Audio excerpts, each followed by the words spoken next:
வந்து இந்த வீடியோ பேர் கேம்லிங் ஆன் எக்ஸ். இப்போ வந்து இது வந்து நம்ம ஆரம்பிச்சிடலாம். இப்போ வந்து எது ஃபாஸ்ட்டாக சொன்னேன்னா வந்து வீடியோ இன்ட்ரோவில் கொஞ்சம் டைம் சேவ் பண்ணோம்ல, அதனால் இப்போ வந்து இதான் என்னோடய 2 குட்டி ஞாபகம் கிடச்சிச்சு. ஒன்று வந்து நார்மலான எக்கில், இன்னொன்று வந்து இந்த கோல்டு எக்கில் காண்டாவும் மூடு சொன்னோடனே கிடச்சிச்சு. அதனால் என்ன பண்ணான்னு எனக்கே தெரியல. அதனால் இப்போ என்ன பண்ணலான்னா இன்னொரு யூடியூபர் ஃப்ரெண்டு இன்னொரு சர்வரில் இருக்காடா.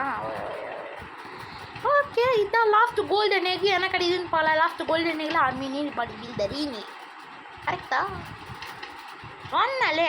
இப்போ வந்து கொஞ்சம் மேலே போய் டைமண்டுக்கு போயிடலாம். 3 இருக்குதா ஆசை. ஆனால் நம்ம டைமண்டுக்கு போயிடுவோம் அதுதானே.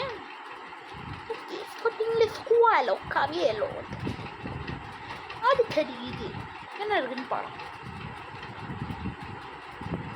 ஆர்மீனி பாடி பில்டரிங் இதான் லாஸ்ட் டேக் ஓப்பன் பண்ண போகிறேன். இது வந்து ஓப்பன் பண்ணோன்னு இந்த வீடியோ முடிஞ்சிடும். அதனாலே இதோட இந்த வீடியோ